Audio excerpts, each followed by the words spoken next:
Girona are enjoying their first season in La Liga with 5 points from their opening 5 games this weekend. Girona will play by far the biggest game in the history, their first league derby against mighty neighbours Barcelona.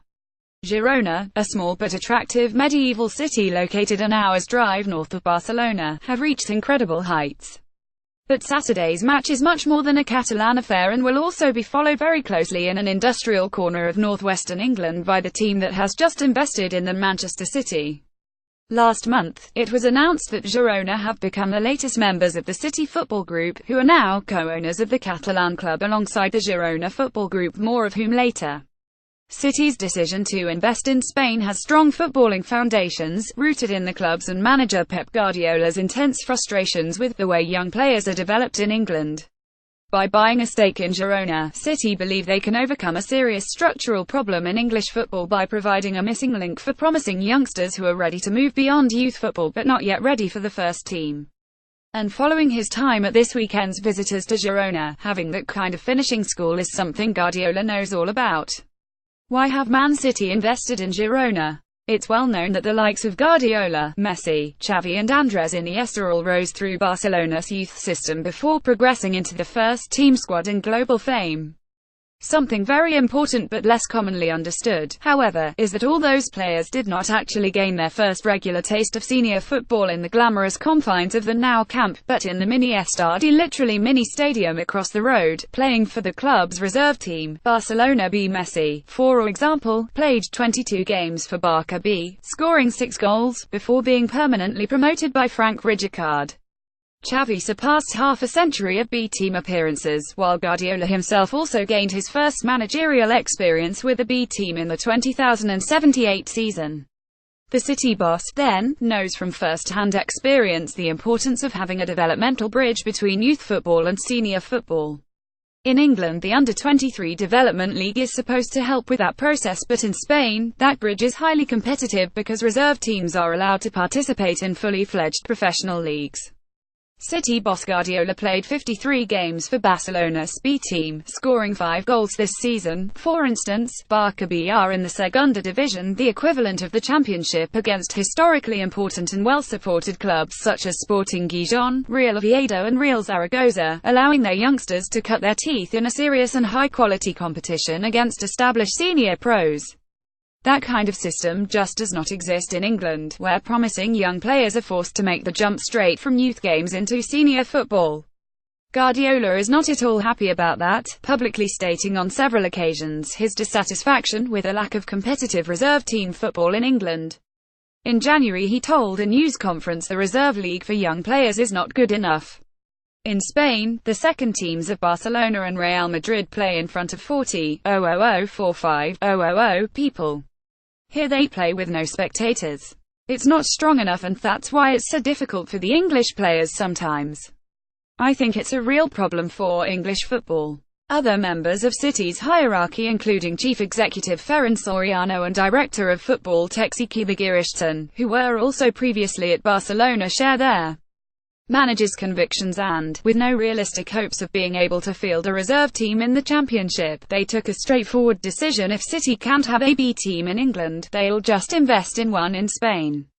A good deal for both clubs. Manchester City lost 10 to Girona in a pre-season friendly in August. To an extent, the purchase of Girona is a continuation of a long-standing policy which has seen City invest in several overseas clubs: New York City FC, Melbourne City FC, Yokohama Marinos and Club Atlético Torque Uruguay are also owned by the City Football Group. But the case of Girona is different. The other members of City's stable serve to a significant extent as branding exercises, an attempt to boost City's profile in the key markets of North America, Australia, Japan and South America. Of course, there are also strong sporting connections, and City would be delighted if Atlético Torque unearthed the next Luis Suarez, but that's not the only purpose of those deals. In Girona, however, branding opportunities are essentially insignificant and, instead, it's all about football. Specifically, it's all about giving City's most promising young players the chance to gain developmental experiences they simply could not have in England, and to that end City have loaned no less than 5 players to Girona this season, with a hope they will improve sufficiently in La Liga to force themselves into Guardiola's squad next season, although it is worth noting the Spanish club are paying the full wages of the loanees. Of course, it's also a positive relationship for Girona, who benefit from receiving a group of highly rated youngsters along with other free perks such as the use of City's training facilities during their pre-season tour to England this summer, and their fans are happy with the arrangement as the club embarks upon its first top-flight campaign. One fan, Joe Boy, summed up the positive feelings of fans as he reflected, "It brings more money into the club to consolidate our position in the top division and sign better players." Is there a conflict of interests? Pablo Machin, seen here with Pep Guardiola, became manager of Girona in March 2014. Not everyone is happy with City's latest move, however, with serious concern sparked by the fact that Girona Football Group, the co-owners of Girona alongside City Football Group, is headed by none other than Pep Guardiola, Pep's younger brother and agent. There are obvious ethical concerns about that scenario, and however untrue they might be, City will always be forced to endure suspicions that their deal with Girona is a dubious case of nepotism, as the manager of one club helps his brother run another.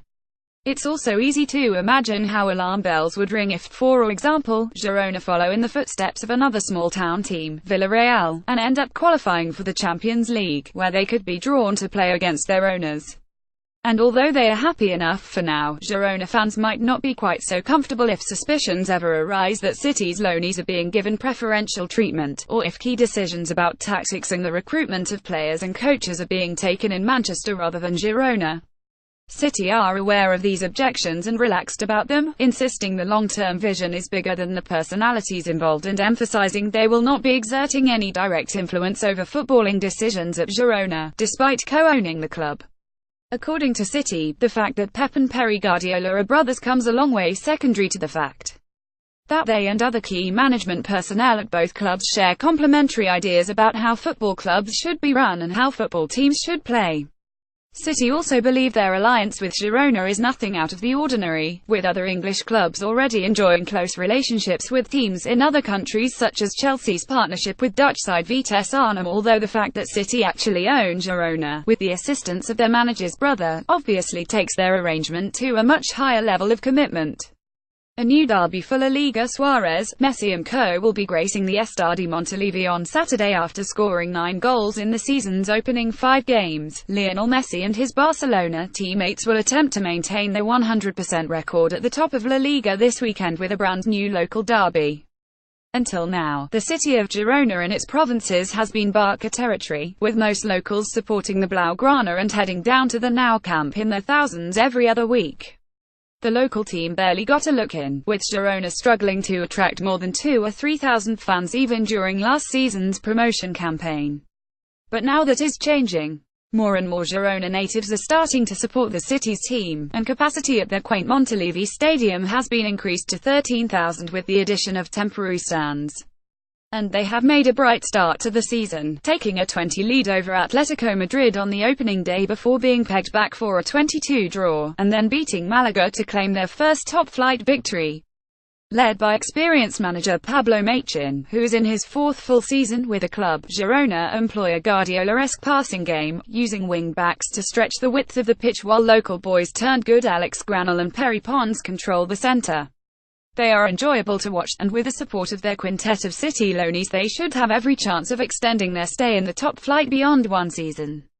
Beyond that, there's no saying how far their alliance with City will take them. And if it proves successful, maybe more Premier League clubs will be tempted to follow the same model. Reserve teams overseas, it might just catch on. The Man City players at Girona. Douglas Luiz. City have high hopes for this 19-year-old striker, who was signed from Vasco da Gama in his native Brazil this summer and immediately loaned to Girona. He has made just 3 brief substitute appearances from the bench so far in Spain. Douglas Luiz has played 5 times for the Brazil U20 team. Carlos Marino, 20-year-old Colombian international forward who joined City for £5 million from Atlético Nacional in 2016 and spent last season with an injury-disrupted loan spell at Deportivo La Coruna, has not yet made his Girona debut. Striker Carlos Marino failed to score a single goal in 19 games for Deportivo La Coruna last season. Larry Kayode, another striker, the Nigerian international, was snapped up from Austria Vienna in the summer and, like Luiz, sent straight to Girona on loan.